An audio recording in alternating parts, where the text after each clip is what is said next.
तो खबरों की शुरुआत बड़ी खबर के साथ। इस वक्त की बेहद बड़ी खबर सामने आ रही है। आपको बता दें, इस वक्त की बड़ी खबर सामने आ रही है फरीदाबाद से। फरीदाबाद में कोरोना ने पांव पसारने शुरू कर दिए हैं। फरीदाबाद में कोरोना ने पांव पसारने शुरू कर दिए, यानी कि कोरोना लगातार फैलता जा रहा है। ये महामारी जो है वो अपना असर दिखा रही है। 13 और लोगों की रिपोर्ट पॉजिटिव आई है। बेहद दुखद खबर फरीदाबाद से सामने आ रही है। 1 साल के बच्चे की रिपोर्ट भी कोरोना पॉजिटिव आई है। एक पुलिसकर्मी की रिपोर्ट भी पॉजिटिव आई है। तो फरीदाबाद में अब मामलों की संख्या की बात करें तो 132 मामले हो चुके हैं। जिले में 4 लोगों की मौत कोरोना के चलते हो चुकी है। 57 मरीज अब तक ठीक हुए हैं। तो वहीं कुल मामलों की संख्या 132 है। फरीदाबाद में लगातार कोरोना अपने पांव पसार रहा है। आपको बता दें, सिर्फ फरीदाबाद ही नहीं बल्कि पूरे प्रदेश में जिस तरीके से रिकवरी रेट में इजाफा हुआ है, लेकिन फरीदाबाद की अगर बात करें तो पहले दिन से ही रेड जोन में है। ऐसे में मामलों में इजाफा होना प्रशासन के लिए बड़ा सिरदर्द है। 1 साल के बच्चे तक की रिपोर्ट कोरोना पॉजिटिव आई है। एक पुलिसकर्मी भी कोरोना पॉजिटिव पाया गया। पुलिसकर्मी यानी कि corona warrior, corona positive report आई है। ऐसे में सवाल प्रशासन के सामने खड़ा होता है कि आखिरकार इस समस्या से निपटे कैसे। 57 मरीज अब तक ठीक हुए हैं। फरीदाबाद में लगातार कोरोना पांव पसार रहा है। 13 और लोगों की रिपोर्ट पॉजिटिव आई है, जिसमें 1 साल का बच्चा भी शामिल है। इस बच्चे की भी रिपोर्ट पॉजिटिव आई है।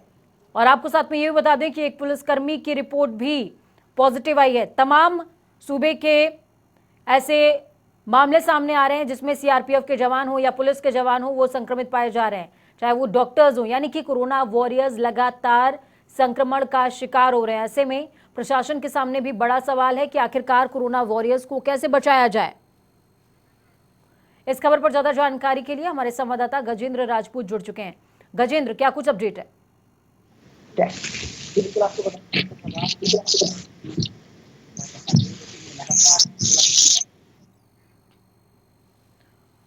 तो आपको बता दें कि फरीदाबाद से बेहद बड़ी खबर, जहां पर कोरोना के मामले सामने आए हैं और इसमें जो सामने आए मामले हैं उनमें 1 साल का बच्चा भी शामिल है। साथ में पुलिसकर्मी भी कोरोना पॉजिटिव आया है। जिले में 4 लोगों की अब तक मौत हुई है, जबकि तमाम ऐसे लोग हैं जो कि इस जंग को जीत करके ठीक भी हुए हैं। 57 मरीज अब तक ठीक हो चुके हैं, लेकिन संक्रमितों के आंकड़े में जिस तरीके से इजाफा हो रहा है वो अपने आप में प्रशासन के लिए बड़ा सरदर्द है।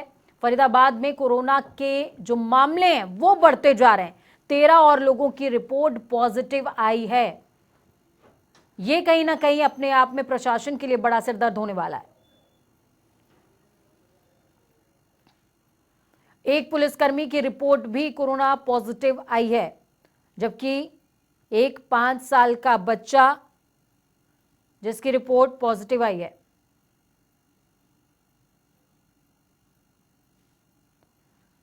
तो फरीदाबाद जो कि लगातार रेड जोन में बना हुआ है इन मामलों के साथ, ऐसे में प्रशासन के लिए बड़ी चुनौती है कि आखिरकार जब सूबे में रिकवरी रेट बढ़ रहा है तो फरीदाबाद की ऐसी स्थिति क्यों है। ढील कहां दी जा रही है, लोगों में कहां जागरूकता में कमी है, जिसमें सुधार की जरूरत है। इस खबर पर ज्यादा जानकारी के लिए गजेंद्र जुड़े हुए हैं हमारे साथ में। गजेंद्र, ग्राउंड जीरो से क्या अपडेट सामने आ रही है? जी, आपको बता दूं कि जिस तरह लगातार कोरोना वहीं लगातार स्वास्थ्य की भी चिंताएं बढ़ती जा रही, क्योंकि गत दिवस की बात करें तो 16 नए मामले जिस तरह से फरीदाबाद में आए तो चौंका दिया है पूरी तरह से फरीदाबाद शहर वासियों को, और जिसमें 1 साल के बच्चे को भी कोरोना संक्रमण बताया जा रहा है। और साथ साथ एक सेक्टर 17 पुलिस चौकी का जो जवान है, पुलिसकर्मी, वो भी कोरोना के संक्रमण में चपेट में आ गया है। अब टोटल जो फरीदाबाद के आंकड़े हैं वो टोटल पहुंचकर 133 हो गए हैं, और जिनमें से लगभग 57 लोग ठीक जरूर हुए, लेकिन अभी भी 70 लोग एडमिट है जिनका इलाज अभी भी अस्पतालों में चल रहा है। लेकिन स्वास्थ्य विभाग की चिंताएं इसलिए भी ज्यादा बढ़ती हुई नजर आ रही है क्योंकि अभी भी सैकड़ों जो सैंपल हैं वो वेटिंग में हैं, यानी कि उनके परिणाम आने बाकी हैं। और जिस तरह से परिणाम रोजाना आ रहे हैं, 10 से 15 के बीच में लोग पॉजिटिव निकल के आ रहे हैं उन सैंपलों में से, तो कहीं ना कहीं फरीदाबाद के लिए खतरे की घंटी है। जी गजेंद्र, दर्शक जो सुन रहे हैं आपको, वो ये जानना चाहेंगे कि आखिरकार ग्राउंड जीरो पर कमी कहाँ है जिस वजह से इन आंकड़ों में लगातार इजाफा हो रहा है। क्योंकि प्रशासन अपनी तरफ से कोशिशें कर रहा होगा, इसमें कोई दो राय नहीं है, लेकिन कोरोना वॉरियर्स भी इसकी चपेट में आ रहे हैं, लोग संक्रमित हो रहे हैं, यहाँ तक कि अब तो बच्चे भी संक्रमित होने लग गए हैं।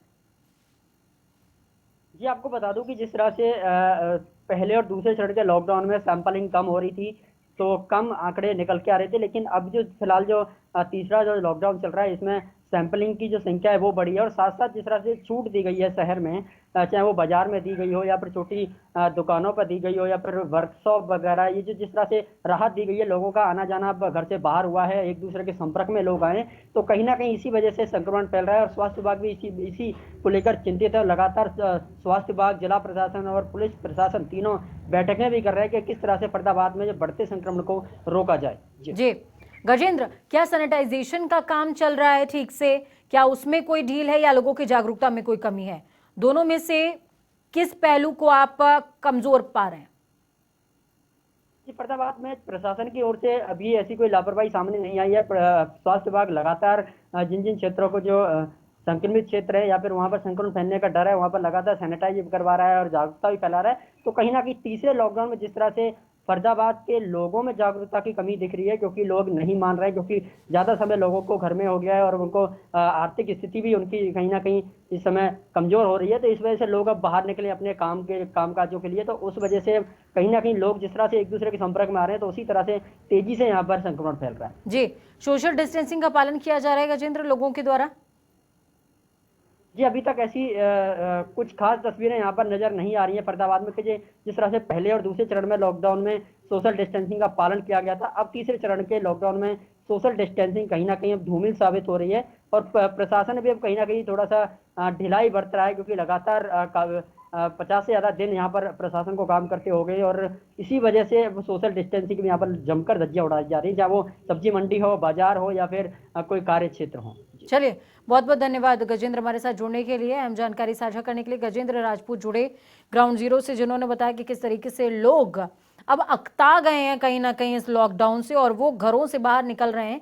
लेकिन बड़ा सवाल ये है कि आपकी जान की सुरक्षा के लिए देश की अर्थव्यवस्था को इतना बड़ा नुकसान हो रहा है, इतनी क्षति पहुंच रही है, लेकिन उसके बावजूद आपकी जान माल की सुरक्षा के लिए लॉकडाउन किया गया है। तो सख्ती से लॉकडाउन का पालन कीजिए। बार बार जनता टीवी भी आपसे अपील कर रहा है कि घरों में रहिए, सुरक्षित रहिए, क्योंकि आपके और आपके अपनों की जान की कीमत आप ही समझ सकते हैं और आपकी ही जिम्मेदारी है।